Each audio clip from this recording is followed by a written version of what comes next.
the podcast, Book 35. Boxing's biggest names, boxing's biggest stories, biggest fights, greatest memories and moments, and sports entertainment at its best. Part of the reason we can do all that is we are joined by boxing author and writer, CompuBox Counter. He's a historian. He's a lovable good guy from friendly West Virginia. He is Lee Groves. How's that for a damn introduction, man?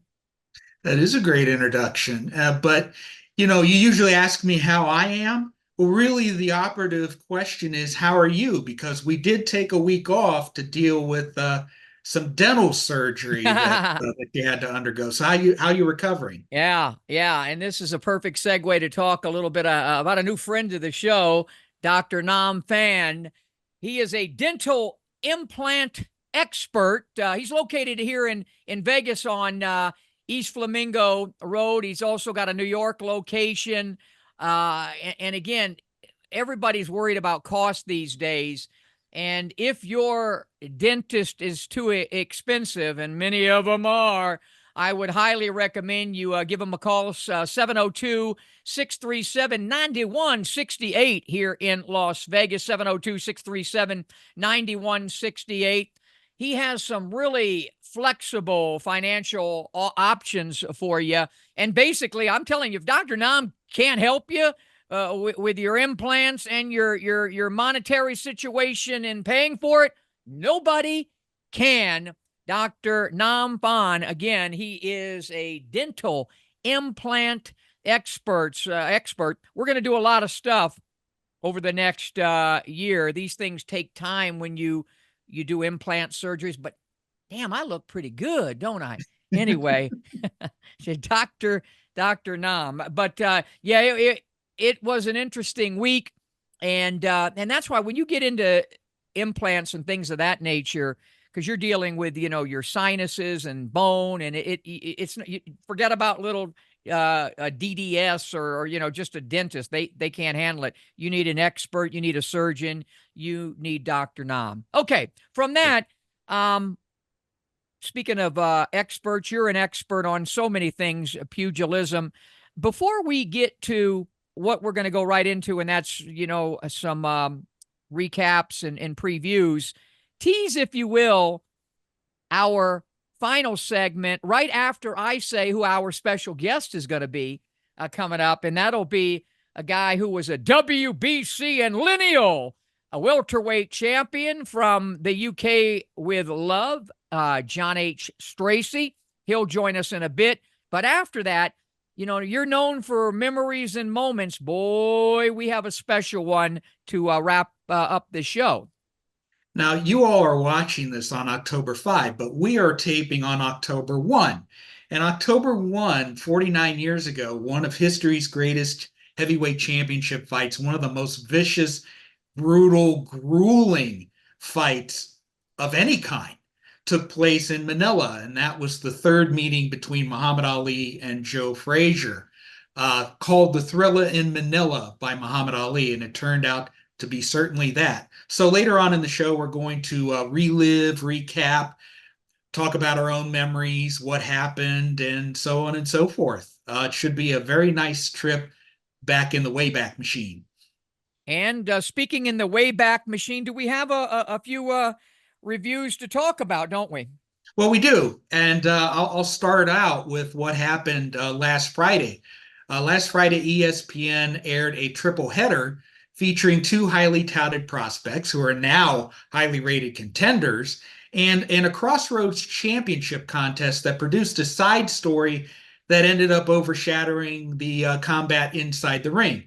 So let's go first to the contenders. The first fight of the ESPN main broadcast saw Bruce Shushu Carrington win a hard-fought 10-round majority decision against 33-year-old Southpaw veteran Suleiman Sagawa, while the second match saw Xander Zayas score a three-way 100-90 shutout against Argentina's Damian Sosa.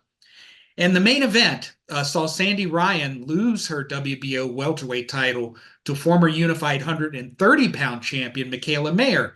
But the big story happened a few hours before the fight when someone threw red paint at Ryan as she was leaving her hotel. Mayer denied any involvement, but it was clear that Ryan was rattled by the experience. It was a tough, hard fight. Although I scored it a draw, the result in Mayer's favor I thought was fair because she was a little bit sharper with her power shots. She was a little bit better in her ring generalship. Ryan did land a little harder, but that's what made it a close fight. Now, Ryan said afterward that she was emotionally spent coming into the ring, yet she thought she did enough to win. I wrote on X that while she wasn't the first to experience intimidation tactics as a road fighter, and I cited Sean O'Grady's experience in Glasgow, Scotland, when he challenged Jim Watt in 1980. She's not going to be the last either, and that's unfortunately. But whenever it happens, it is a cross line. Things like this shouldn't happen. What are your thoughts of all of this? Yeah, well, it's just unfortunate. The fight was a pretty decent scrap. It's just really unfortunate, and it's uncalled for. It really is. And but Sandy Ryan, she fought a good fight. She wants a rematch. Of course, she wants a rematch. Michaela Mayer has several options ahead of her. She could have unification fights. She could have the rematch with Ryan. She had come off, she had lost 2 split decisions. Finally, a decision in a close fight goes Michaela Mayer's way. And then on Saturday, the following day, DAZN streamed a show from Sheffield, England, that featured an all-British women's world title fight between defending WBO lightweight champion Rhiannon Dixon and challenger Terry Harper, who came into the fight off back-to-back blemishes against Cecilia Brækhus, which was a draw, and the aforementioned Sandy Ryan, who stopped Harper in round 4 this past March. And for that reason, I predicted a Dixon win, but Harper ended up winning on points, and I think decisively so. And in doing so, she becomes the first British woman to win widely recognized world titles in 3 weight classes. But how about this? Her first title came at 130. Her second title happened at 154. And then her third is at 135. It was pretty historic stuff. It really was. And as for the previews, as for what's coming up, WBA featherweight champion Nick Ball will defend his title for the first time later today against California's Ronny Rios before the home fans in Liverpool. If past form holds, this should be an action-packed contest. And while I think Rios will get in his share of shots, I believe that Ball will retain his title, and perhaps by stoppage, since 3 of the 4 losses by Rios have been by knockout. Good stuff there, Lee. This is where we were going to go to a break and bring in John H. Stracey, but you and I were going back and forth about this situation. Well, you just set up a Smitty Says for us. Well, the big news outside the ring in recent days was Devin Haney filing a lawsuit in New York against Ryan Garcia, whose decision victory was taken away after he tested positive for the performance-enhancing drug Osterine.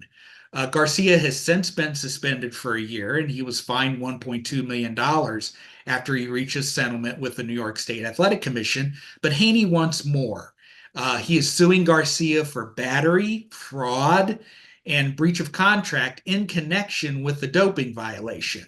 And if Haney is successful, he could create a historic precedent that could have a huge impact on the sport. Now, I'm not a lawyer, and I'm not going to pretend to be one on the show, but promoter Eddie Hearn, who happens to be the promoter of Conor Benn, who has had his own issues with performance-enhancing drugs, he had this to say about the lawsuit, and I'm going to quote him. He said, "Win, lose, or draw in court, I think this is actually a good thing to deter fighters from using performance-enhancing drugs because the current penalty in boxing is not strict enough. Ryan Garcia is a good example. He got a year's ban and he was fine. But by the time you have 6 months off and a little bit of a break, you're back in camp. But the deterrent of losing potentially tens of millions of dollars is much worse. So now there's a potential legal action against someone that takes performance enhancing drugs. I actually think it's a pivotal moment for the sport in that respect. End quote. Now, I agree with him. If Haney is successful, and if Garcia has to pay a very large sum as a result, that could make people think twice about using PEDs, because now there would be a precedent for other fighters to sue in the future. And if the proof is there, and if the teeth are there, and if the consistency is there, those fighters, could think twice, and maybe the sport will be better for it. But you, Smitty, believe that an additional penalty Well, besides first off, let money me should just be get into levied. it. I've done more steroid stuff than anybody in all of sports journalism. This goes all the way back to the 80s when I used to have this John Listini on, and he was the head of the National Steroid Abuse Center, and he was the one who hooked me up, with Webster of the Steelers and some of the other abusers. And I would constantly have guys on. Of course, we covered so many steroid stories, and I'm not ambivalent about competitive sports. I think differently about wrestling and acting and all that. And I've certainly used HGH myself back in the day, and I love my deer antler now for my workouts. But when it comes to a combat sport, as they call it, in the other in like MMA, but boxing, um, this could be groundbreaking. What comes out of this, the ramifications could be sport altering or career altering, because, and I don't, you may disagree with me, but you think about a Luis Resto or an Antonio Margarito. I liken what these steroid abusers, in this case Garcia, do to going into the ring with plaster of Paris, or lack of padding, or something else that makes it an assault in the ring, so to speak, like the documentary. Right. And we know what happened to those that were involved in that. And it's another show, I know, but in my opinion, I take boxing so seriously. I don't call it a combat sport, but it is of all the sports, to me, the most brutal. It's brutally artistic, but it's brutal. Guys die in the ring. Guys and gals can die in that squared circle. When you give somebody a clear advantage, and in the case of Garcia, he didn't make weight. He's abusing steroids. I think, I'm not picking on Ryan because of how I can't stand the kid. I'm just saying that, to me, I think suspension, no doubt, but I don't think it's a bad precedent for somebody to be banished for life from the sport because of this. Is Ryan the first guy to do it? Absolutely not. Is he the last guy to do it? He may damn well be. If we could have it a situation where if you're found guilty of this, you're out. Not a damn year off. How about forever out? Because you cannot do this in boxing. It cannot be done. I'm tired of talking about it. And again, he's not the first, but maybe this could make the last and make the sport so much more of an even squared circle, even playing field, even squared circle. So it's going to be, Lee, it's going to be interesting to follow that and to see what happens with it. But I'm just going to sit back and wait, and we'll do our due diligence, getting some folks on the show from the legal perspective and the steroids perspective. And, but I'm really anxious to see the results. And I think it's overdue for this type of a situation to happen. And for those saying, oh, we're fighters, we fight in the ring and la-di-da-di-da, you know what? Yeah, you fight in the ring, but you're supposed to fight evenly with your opponent. That's why the weight situations are so ridiculous. But steroids, you're crossing the line. And on that, we'll take a break and come back with our very special guest, from the UK with love, John H. Stracey, right after this. I got two options. Option one, I can accept defeat. Option two, I can get up. I can get tougher. I can get faster. I can get stronger. And then I go get mine.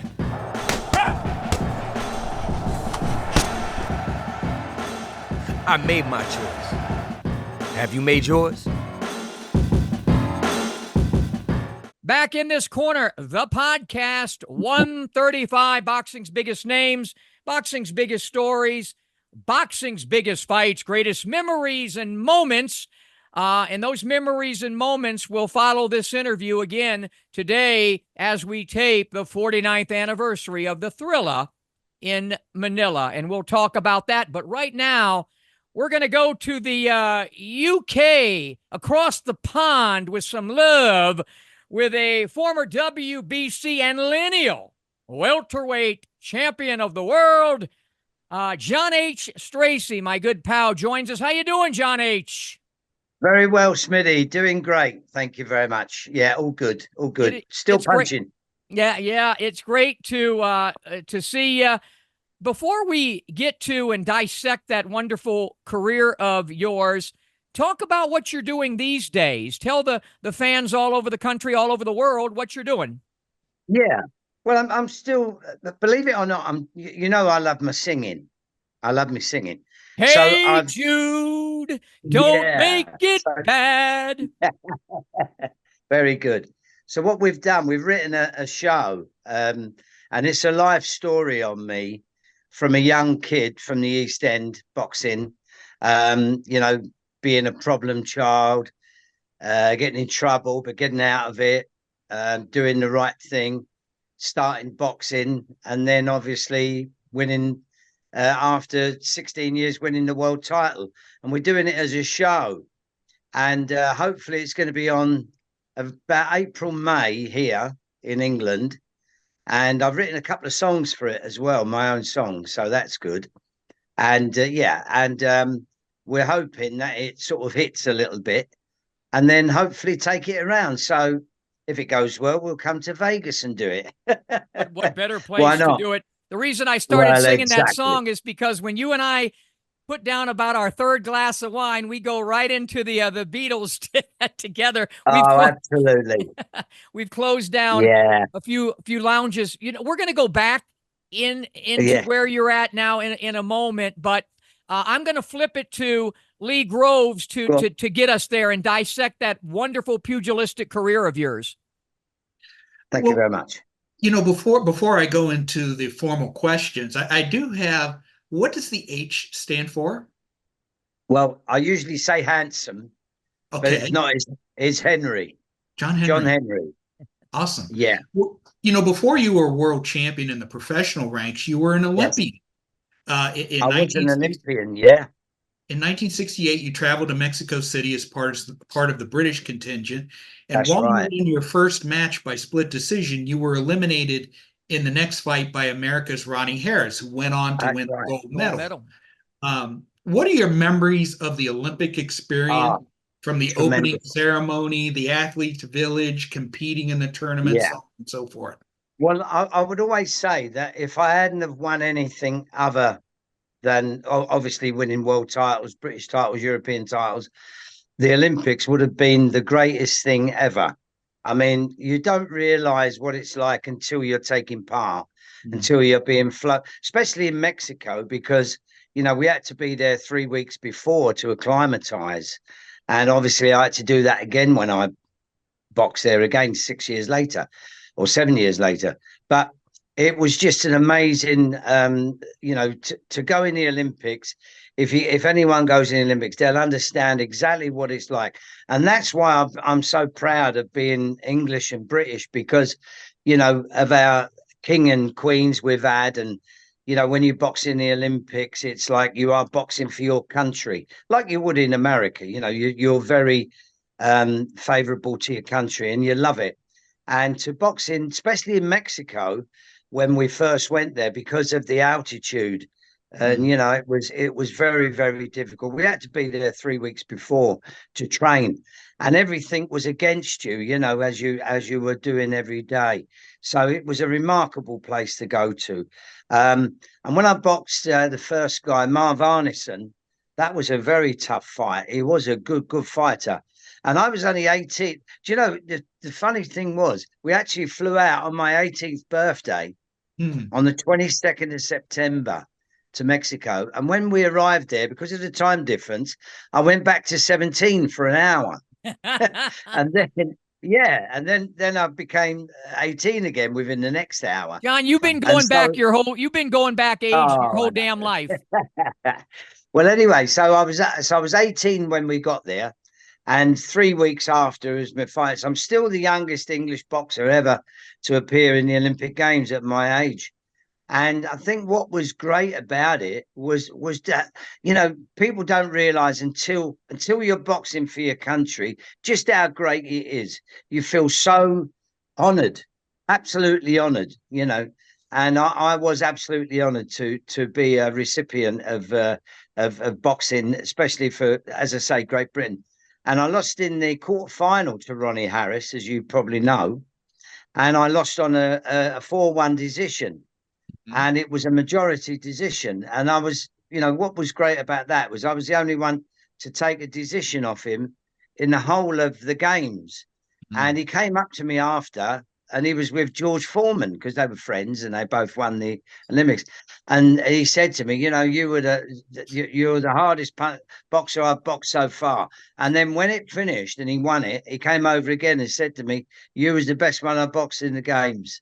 And it was just a marvelous feeling to, you know, to lose to the gold medalist. You can't get any better than that. So it was probably one of the great, like I said, if I didn't win anything in my whole career, the Olympic Games would have been the greatest thing I could have ever appeared in.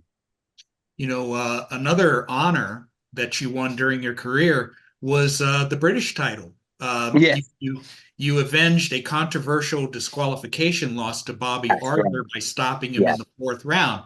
And as sweet as the revenge must have been, winning the Lonsdale belt had to be just as thrilling. And for those who don't know, the Lonsdale belt is among the most beautiful championship belts that one Absolutely. can have. And it still carries great meaning for British fighters. Explain what winning the Lonsdale belt meant to you. Well, yeah, I mean, the Lonsdale belt is like it's glory, it's God, it's everything that boxing personifies. And the belt really is. It's a strange thing because you don't actually go in there to say you're going to win a belt. You want to win the fight, obviously. That's the main thing. Right. But obviously the belt comes with it, and when you get the belt round you, it's the most honourable thing you could have. You know, in certainly in British boxing, obviously everyone wants to gain a Lonsdale belt.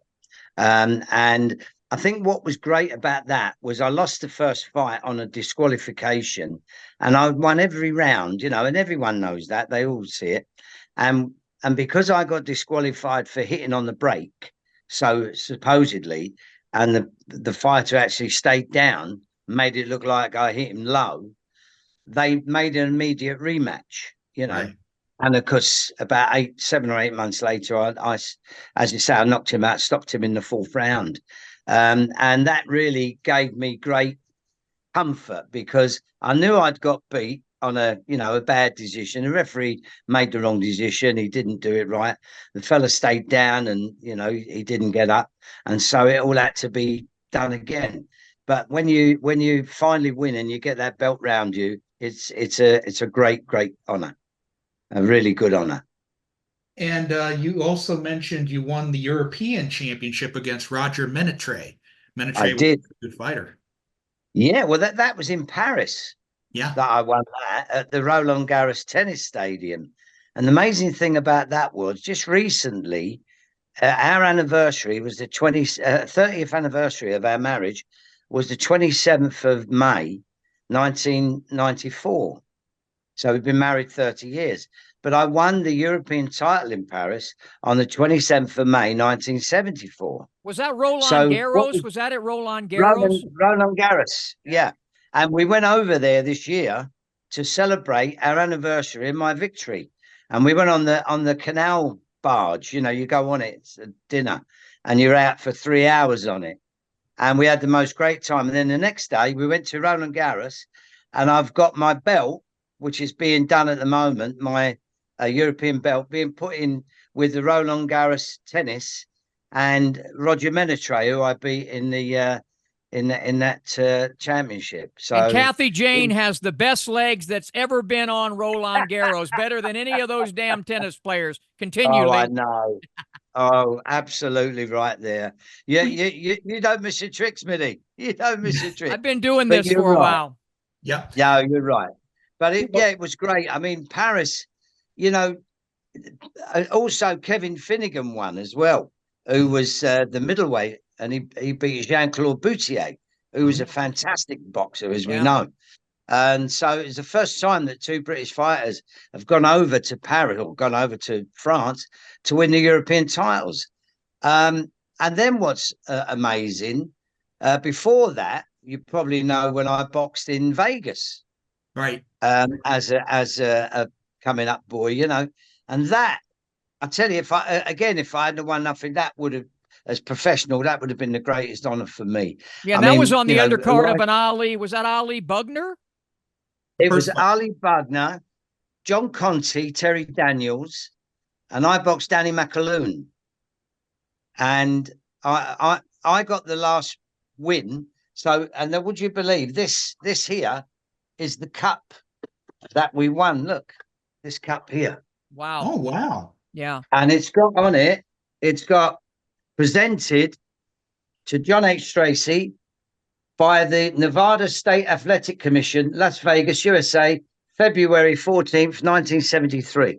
Wow. And by the way, we're going to go back before we end this. We're going to end this with you talking about Ali. So save the Ali stuff. In this corner of the podcast, chatting with John H. Stracey, the former WBC and lineal welterweight champion. Continue, Lee. I know you're getting ready to talk about something else in Mexico City. Yeah, in December 1975, you returned to Mexico City to challenge Jose Napoles for the welterweight championship. Now, many people didn't pick you to win, but you were confident of victory for several specific and very real reasons. Explain. Well, one of them was 3 years earlier, I actually sparred Napoles. He came to London to fight my boxing friend, Ralph Charles, for the world title.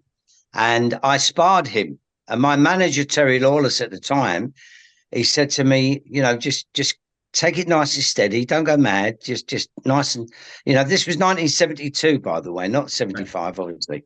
Yeah. And so he said to me, just move around and see how it is.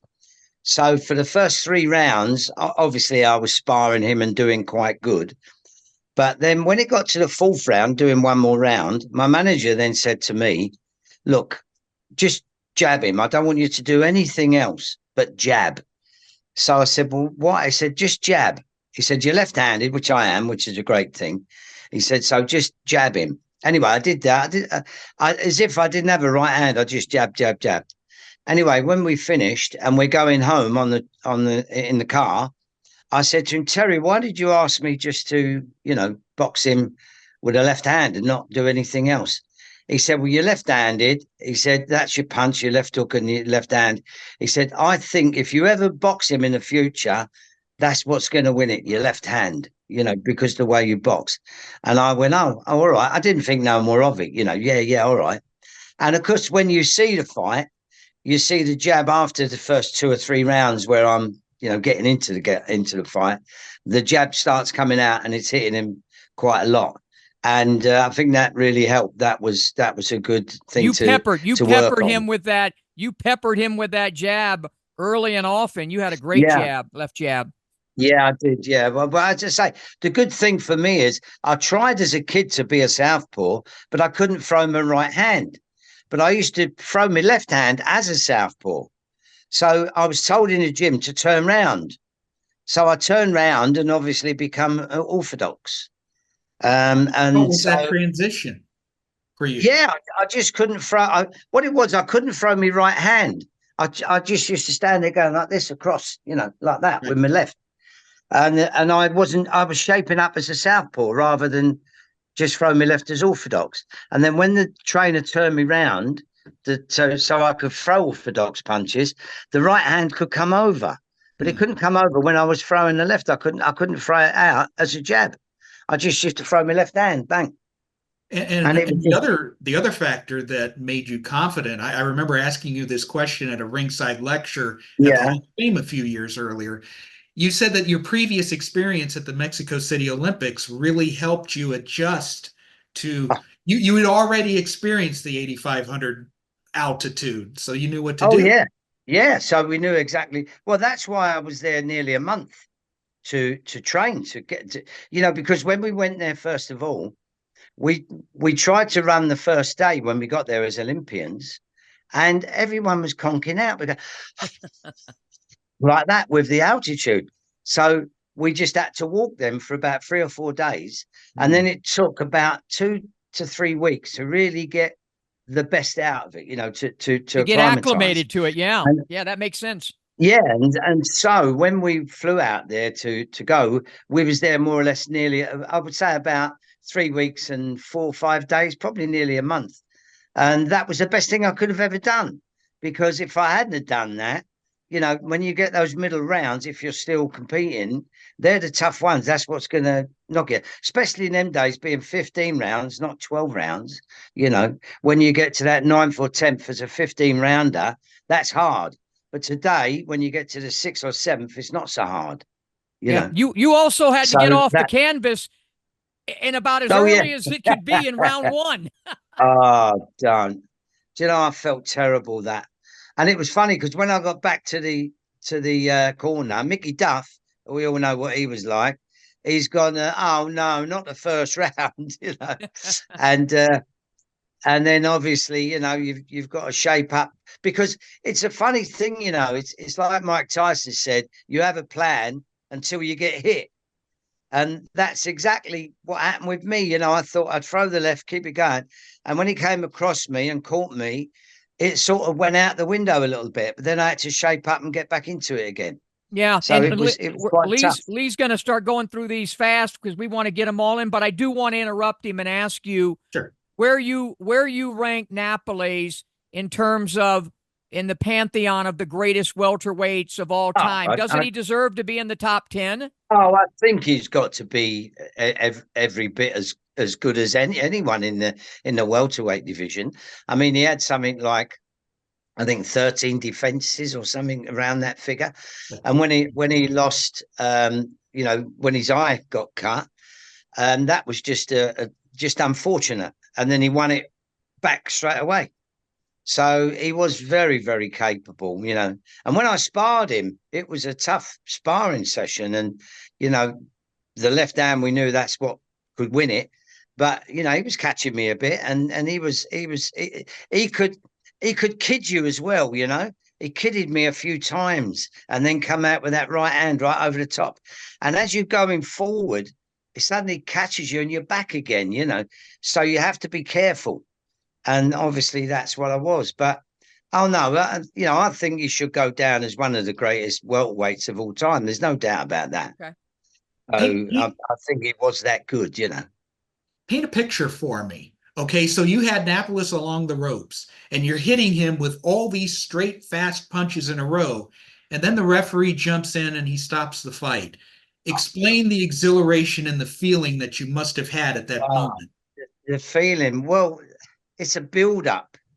Your feeling is a build-up, because when I went back to the corner in the 5th round and coming back out of the 6th, my manager said, "This is it, John. You can win it now. Go out, throw your left hand as much as you can, and follow up with the right and get him on the ropes, take him back on the ropes." And so I did. And, when I thought, because sometimes you catch him and you think, I can do it now. And then all of a sudden they'll come back with something, which he did a couple of times. And so I thought, how am I going to do this? And then in the end, I just went for it, throwing 4, 5, 6 punches, whatever it was. And it was another thing that was quite strange was when I got pulled away and then obviously I fell to the ground because, you know, you always do. You're excited, your strength, you lose your strength and you just like that. And as I went down, my manager was lifting me up and he said, get up, we've won, like that. And as I got up, I went, hey, I won. Yeah, I was the one in here getting hit by these shots. Yeah, I said, I won. So yeah, three months later, you stopped Hedgeman Lewis to successfully defend your championship. And this time you did it before the home fans at Wembley. You said of Lewis that he had the best jab among the men you fought and that really good boxing skills. What were your memories of fighting him at Wembley? Oh, unbelievable, because we actually should have fought in January of 75. This was almost a year before I boxed Napolis. But I had appendicitis, so I had to go in hospital and I couldn't fight him. You know, it was all delayed. And I always remember when he came to the hospital looking at me, and he was looking at me as if there's nothing wrong with me, you know, as if to say, what are you making out? And I pulled my sheet over and I went, no, have a look at that, you know, where I got the scar and everything. And he went, And then I said to me, Dad, I'm going to do him if I fight him soon. Anyway, it was 15 months after that. But he was also brilliant the way he maneuvered himself. First 2 or 3 rounds, it was hard to catch up with him because he had that, you know, when they're quite lazy, but they know what they're doing, that movement where the jab's going in a little cross, you know, I was catching me with them and I thought, I've got to do something else here. But then obviously I got more strength and strength came through. And then the last 2 or 3 rounds, I got on top of him and caught him with some good punches. And the referee stopped the fight, which he did. And it was amazing because afterwards we become very friendly. For years, we were great friends. You know, we had some good times. And when I used to go to the Canastota, his manager, what's his name, Brian O'Neill, he used to come over to me and he'd say to me, you know, oh, well done, what a great fight. He said, you were fantastic.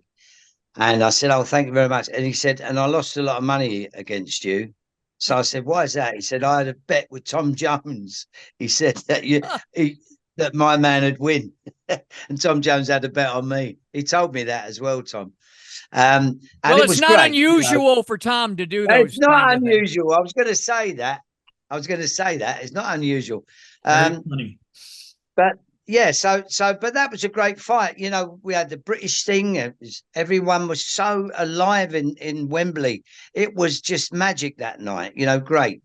And we all know what happened when I boxed Palomino. We all know what happened there. And I know you're going to come to that. Right. But the reason I say one thing, I would never take nothing away from Carlos. He was brilliant that night and he done well. But I should not have had that fight at the time. I'd had 6 fights in about 14 months, and I begged for it, you know, to have a time off. And I actually, when I got the call that I was boxing him, I didn't even know. I'd already booked up to go on holiday. And then he said, well, it's been signed. All the contracts have been signed. Mickey Duff's been out there and signed all the contracts. And I couldn't get out of it because I would have had to pay whatever it was. And I didn't want to fight. Now, I'm not trying to get out and say he didn't beat me. He did beat me. But I wasn't 100% how I'd always been. I wasn't 100%. And when you're not like that, I should have just said, well, I'm not boxing. But when you get told, well, you know, you'll have to pay for the cancellation of Wembley and all that, it frightens the hell out of you. Sure. So in the end, I took the fight, and you know, I tried everything in that fight, and I take nothing away from Carlos. He was, and we're good friends. We speak as well now, and he's one of the nicest guys I've ever met. But I think he knows that, you know, I think he's got a little bit in his heart that he knows that I wasn't John H as I should have been, you know. But nevertheless, that's one of them things. I'll always accept that. The 2 body shots that ended the fight, they looked really painful to me who was watching it. Oh, absolutely. How painful was it for you taking it? funny enough, I wouldn't say it was much painful. It's one of them, but when you get hit, you don't get the sensation until a couple of seconds later, because you're moving, and as you move, then it suddenly hits you. So that's what he done. But we speak a lot, me and Carlos, and we're good friends. And when we used to go to the Hall of Fame, and I was there when he got inducted, which was great. You'd have thought we were the best of friends. We were walking around every day, talking with each other, and not a lot of it about boxing. We're talking about all different things. And recently, as just a few months ago, he's invited me out to where he lives in California, to see him in Los Angeles. He is a great guy. He's a great guy. I did a show with him and an in-ring. One of the great things that you did is you ended your career on a victory. Oh, yeah. And you called it a day, but you didn't just call it a day, John. This is a very important part here, especially for young fighters and old fighters. John H., if I'm correct, you retired at age 27. I was 27, yeah. Yeah, and you stepped away, and I have a saying that I don't think the most important thing for a fighter to do is retire. It's stay retired. And you were able to do that. I know you had opportunities to make a comeback. Did have a lot of opportunities. Were you ever tempted? Yeah, I'll tell you what happened. I fell out with Terry Lawless, who was my manager. I finished. And Mickey Duff, I fell out with them. And so there could have been another route. But the problem was this, Smithy, you'll understand. Because I'd been with them for 9 years, that time, you do get fixated with that. You're doing the same thing all the time, training, doing the same. And when I'd finished, I thought, I'll have one more fight and then I'll retire. And so that's what I did. But there was also another logic thing. My mum, my mum always wanted me to be a singer, right? That's all she ever wanted. But my dad wanted me to box. So obviously he got the best hand of it. He saw that. But my mum said to me, look, if you box, would you do me a very big favor, son? I was about 13, 14. She said, would you retire when you're 27? That's what she said to me. Would you retire at 27? I said, well, why 27? She said, well, by that time, I don't want you to go over that. I think that's about right. And I just said, yeah, all right, Mum. So in that time, I'd won everything I'd ever went in for, amateur and professional, Hall of Fame and all that business. And then when it got to 27, coming up 28, I had the last fight, I had a win, and I had a European title fight on offer, which I could have gone back into, but I just called it quits. And you know what, Smitty? It's the best thing I could have done. 100%. We know what happens to fighters later on in life. And I'm happy. I still do my cabaret. I'm still singing. I'm still doing all the things I do. So it helped me that much. But when you fall out with these people, it's very hard to come back because you can't just come back to them in that area. I'd have to go probably to America to kick off. I might have to go somewhere else, Australia or whatever. And I didn't want to do that. I didn't want to start traveling around. I'd boxed in Paris. I boxed in Vegas. I boxed in Mexico twice. That was enough for me. I was happy with that. And to have done what I've done. And by the way, I just try not to be big-headed, but my record is 51 pro. I lost 5, drew 1, 145, 37 knockouts, and it's 82.22% knockout. Yeah. So now that's one of the best there is in welterweight. And so life, to me, it's brilliant. I call it LAB, life after boxing. You've had a splendid LAB life after boxing so far. You've been with me in Canastota. You bailed me out. You bailed me out of the damn, the auction thing. I've said, thank God. Remember John, that? Yeah, John H. know. And John H is there, and you've got Kathy Jane, of course, and you guys are. But I do want a couple of final quick questions. So, the British craze, it seems as though over here we're struggling with pugilism in the United States, but it seems like to me it's as popular as ever across the pond. Yeah. Why? I think because of the on pay-per-view now and going, going to different countries. They're performing in different countries all over the world now. You've got a lot of the Arab countries taking them in. Places like Sweden are doing it. There's a lot of countries, Africa, and I think the Commonwealth has helped as well. So I think that's a hell of a lot to do with it. And now, of course, boxing is so different to how we knew it. If someone wanted to come and see me box when I boxed on the alley bill, they'd have had to flown over and see me. Now, if I was boxing, they just pay per view, 20 quid or, $30 or something, and they can watch it there. So it's a lot different now than it was then. But I think then you got known more because it was on TV. Free television. It was on TV, and sometimes in cinemas as well. Yeah. So, and then, but once it got into, into theatres and going on cinemas, that's what people look. That's what they do now. My friend said to me the other day, "I'm watching a fight on TV." He doesn't need to go anywhere now. And Saudi Arabia really are killing British boxing in a sense. They are killing British boxing in a sense because most of the fighters like Tyson Fury, AJ, they mostly fight here. They mostly fight there rather than fight here so much. Yeah. It's who do you like in that over. rematch, John? Who do you like in that rematch? I like Usyk to win it again. Oh, Usyk will win again. Oh, absolutely. I said that all along. And also, I said Dubois is a really good fighter. And he really beat AJ, done a good job on him. And that if they fight again, which I don't think you should fight again, personally, AJ, I think he's had enough. I agree with you. £200 million. What the hell does he want to fight for? Yeah. It's ridiculous. So I think he should pack in.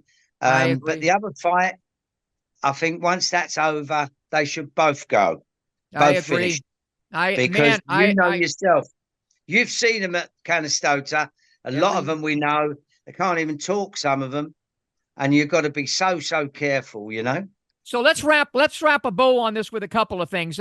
We started out talking a little bit about your fight here in Vegas, and I can't wait to get you and Kathy Jane here in Vegas. I think you do great going around doing some of your singing here. But you got to meet. Did you have any recall about Muhammad Ali, and did you get a chance to talk to him much? Quick Ali, because we're getting ready to segue into Ali and Frazier 3. I'll tell you a great story. What happened, right? When I boxed on the Muhammad Ali bill, obviously Joe Bugner fought Muhammad Ali. John Conte fought. John Conte fought Terry Daniels. Yep. And I fought a guy called Danny McAloon, right? Now, the training sessions we had was at Caesar's Palace. We were training there. And what happened was I was in the ring. This is how I first met Ali. I was in the ring just doing some training, moving around. Ali was in the ring, but he was laying over the ropes and he was talking to the press. And as he was talking to the press, he's looking at Bugner and saying things. And I walk over. Now, you know yourself, when boxers go in the ring and they're moving around, they always say hi to each other. Mm-hmm. So I went up to Ali, touched him here. And I went, all right. But he didn't take the notice because he was leaning over the ropes, watching Bugner hitting the bag and that. And then he started talking to Angelo Dundee. So as that happened, I tapped him again, for him to look round and say hi. Didn't. And then I stood behind him waiting, and I just took my eyes off. Next thing, he's come back at me. He's turned and he stood on my foot by accident. Well, I'm not joking. He was 16 stone. I almost fell down. And he's grabbed me under my arms. I've gone, like that. And he's holding me under the arms. And as he's holding me under the arms, he's saying to me, "Are you okay? Are you okay, John? Are you okay?" And I'm going, and then all of a sudden, I'm thinking, I'm milking it here. I'm going, no. Oh, you've really hurt my foot, So he's still holding me. And I can't believe Muhammad Ali is holding me under my arms to make sure I'm all right. And he's going, "You all right?" I'm going, "Oh, hang on. And it didn't hurt hardly at all, but it was just the way it went. Anyway, that finished, and then he walked away and he said, "Oh, I'm sorry about that." I said, "That's okay, no problem." And then in 1976, when I boxed Hedgeman Lewis, I was training in London, and he came to the show. The training session I was doing, I've got the video, I've got to film everything, with Mohammed. And he walked in, and he's just flown in, 12 hours. And he's walked up to me and he's gone, "Hi, John, how's your foot?" Like that. I mean, unbelievable, Yeah. and he used to say that to me after that. And that to me was fantastic, for us to have that in between us, as your foot every time I saw it. It was just amazing. Yeah. And he was just a great man. There's no doubt about that. As I think you all know that. Oh yeah. That is one of the greatest men ever. I mean, what a fighter he was. Yeah. But can I just say the greatest ever, Ray Robinson. Oh Sugar yeah. Ray Robinson. Yeah, my number one too. Oh. Listen, I'm going to put you on the spot Go on then. because you always did everything your way. I would imagine that could lead you, and you could segue right into, you could end this segment with a little bit of my way, I would think. Well, I'm doing that in the show. Okay. When I do this show, and I've also written a song, "All the Way Tonight." Okay. That's another song. I'm not going to sing that now, but I can do a little bit of my way if you like. Okay. And now the end is near, and so I face the final curtain. My friends, I'll say it clear. I'll state my case, of which I'm certain. I've lived a life that's full. I've traveled each and every highway, but much more than this, I did it my way. And yes, indeed, he did. He's one of my favorite people in the sport. My only thing is I don't get to see him and Kathy Jane enough. I hope I get to see much, much more of the great John H. Stracey. John, thank you so much.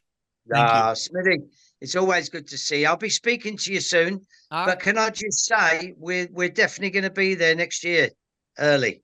All right. And on that, we'll be back. I got two options. Option one, I can accept defeat. Option two, I can get up. I can get tougher. I can get faster. I can get stronger. And then I go get mine.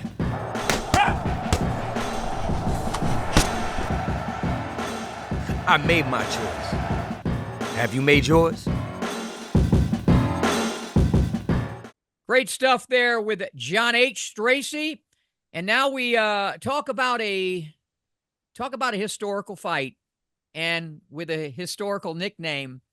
I don't think there's any greater example of those two combining for what took place in Manila in the Philippines 49 years ago today. A fight that would be known as the Thrilla in Manila. Muhammad Ali versus Joe Frazier 3. The trilogy there, probably the greatest example of that as well. And I flip it to you on this, and then I'll bob and weave my way back in. Sports history is replete with rivalries that have to have a hyphen between the names. In basketball, it was Russell Chamberlain, Bird Magic, Jordan. You could put any name in there with Michael Jordan. Tennis, it was Borg versus McEnroe, Navratilova versus Evert, and any combination of Federer, Nadal, and Djokovic. In golf, it was Palmer and Nicklaus, Nicklaus and Tom Watson. Tiger Woods, and Phil Mickelson. Yeah.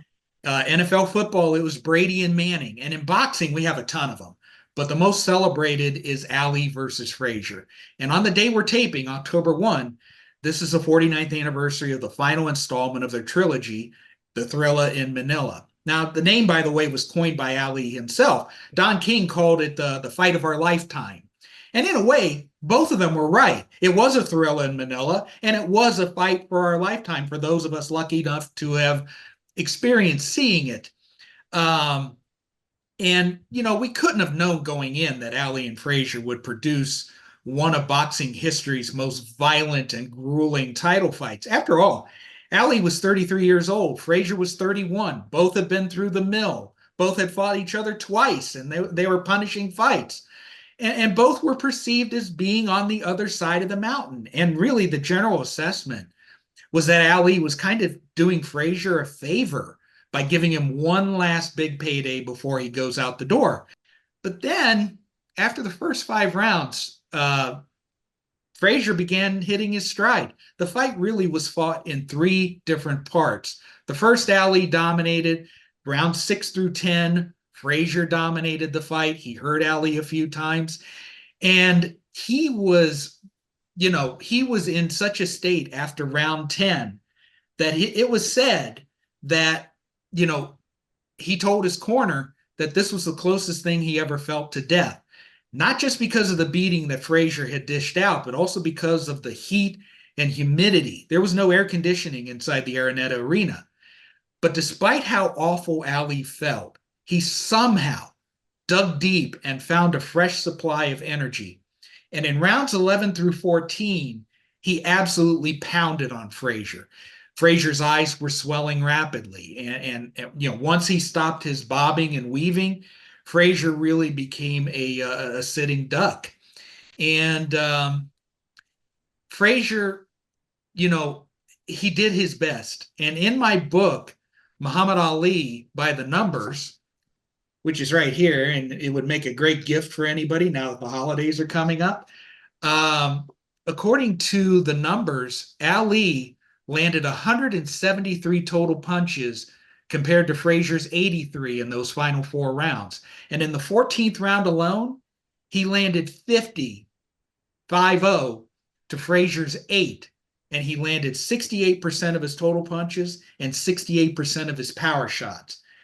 Now, Eddie Futch, Frazier's chief second, realized that his man was in a very bad state. His right eye was swollen nearly shut, and he felt another round would have resulted in permanent and perhaps fatal damage.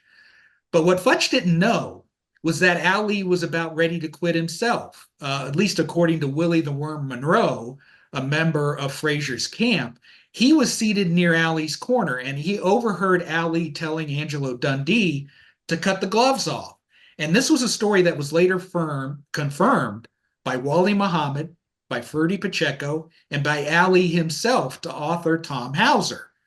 Monroe frantically gestured toward Frazier's corner, but Futch never saw it because his back was turned and his focus was on Frazier. So Futch stopped the fight. But what if Futch had seen Monroe? And what if he had waited a few more seconds for the bell to sound for the 15th and final round? If Ali had indeed quit, Frazier would not have only won the fight, he not only would have won the heavyweight championship, but he would have won the series 2-1 over his hated nemesis. What kind of historic ramifications could that have had? Now, Smitty, do you think, knowing Ali as you do, would he have really quit, or would Angelo have not let him quit like he's done a few times? No, that's a myth. And I don't care who said what. Boxing people say a lot of damn things to make, something bigger than life and larger than life. Ali was extremely exhausted. He was tired. He's always one step ahead. It wouldn't surprise me if Ali glanced over and knew ahead of time that, just by the vibe that Futch might be doing what he's doing, by the look in the corner, because then Ali sort of broke down. I haven't looked at it lately. It to me, 1,000% myth. No damn way Ali was going to quit in the 15th and final round after doing what he just did to Joe in the 14th round. It's a bunch of BS. It's complete BS. So there's your answer. Well, there you go. And here's an interesting stat about the fight, also from the book.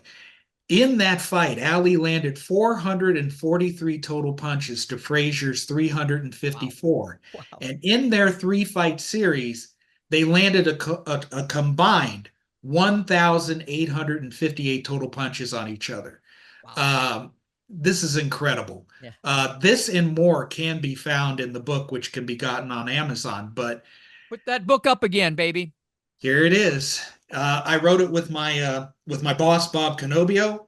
I did the numbers and I wrote the manuscript. He writes these really neat, pithy, behind the numbers stats. He's really good at boiling down into about 100 words, what usually takes me about 2,000 words to describe. Brevity is the soul of wit. I am witless. Bob has got all the wit in that regard. And I remember, when you interviewed me for that book about the things I witnessed. Great book, Ali, by the numbers. And they can pick it up on Amazon. Is that? Yeah, they can pick it up on Amazon. That's the easiest way to get it. Let me talk a little bit about that. I mentioned it's a myth that that Ali would have quit. It's also a myth that was a brilliant fight. It was a really good fight, but they were so diminished after March 8th, 1971. This is 75. And, Frazier had already been beaten and Ali had suffered some losses, and they were so diminished as fighters, but they were both diminished. And I think that Frazier's utter disdain and dislike is what made him be able to fight through being diminished. And Ali, one of those qualities, I'm sure you talk about it in your book, Ali, known as the great jab and the combinations and the speed and the movement. Well, as great as those abilities were, his ability to take punishment and his stamina were among the greatest attributes that Ali ever possessed, and he possessed those as great as any heavyweight in the history of boxing. Both of those, ability to take punishment, to take a punch, and I've never seen anybody with any better stamina, for 15-round fights than Ali. So the fact that they were both, at that point in their careers, made for an epic fight. I believe Ali was way ahead on the scorecards by 4 or 5 points. I'm pretty sure of that. And it wasn't going to be a situation where they were going to go to the scorecards and it was going to be a split decision. I know you're looking for it as we speak, but I think it's a situation where Ali was comfortably ahead. He had that tremendous 14th round. Some could have scored that, possibly like a 10-8 type of round. I wouldn't have, but you could have. It wouldn't have been a bad situation. So Ali was comfortably ahead, and Eddie Futch, the compassion that he showed for his fighter in the one round to go, with all these trainers of today, that would push the guy out there. And by the way, trainers of even back then, Eddie Futch, on the shortest of short list of the greatest trainers ever, greatest teachers ever, showed utter compassion for his fighter. And, Joe wasn't too damn happy. I'm sure the Ali and his camp was, but it produced a classic. October the 1st, 75, 49 years ago, the Thrilla in Manila. A great way to wrap up the show. And by the way, for the record, you were correct. Ali was comfortably ahead on the scorecards. Carlos Padilla, the referee, had Ali ahead 66-60 under the 5-point must system. Judge Larry Nyadag had him up 66-62, and Alfredo Culazon had Ali up 67-62. So Frazier would have had to score a knockout to win the championship. And if Willie the Worm Moreau is to be believed, and you don't believe him, Ali would never have quit. Sometimes fiction is better than reality. Yeah. And I've spoken to, the referee Padilla about the fight. One day he just showed up at a gym I was at here in Las Vegas, and what a classic. Hey, we want great stuff, Ali, as usual. Want to thank John H. Stracey. What are we doing next week? We got some big stuff to talk about next week. We do. We're going to have our panel show. Our panelists will be back. We're working on a surprise one, but we'll see what happens there. But we're going to be previewing the big undisputed light heavyweight championship fight between WBA champion Dmitry Bivol and the man who holds the other 3 major championships, Artur Beterbiev. It's a wonderful matchup. Yeah. You wonder if it's going to be better late than never or better never than late. We'll see what happens down the road. Well, we ended the show talking about a classic. Maybe that fight will turn out to be a classic. Bivol Beterbiev. That's next week. So long, everybody.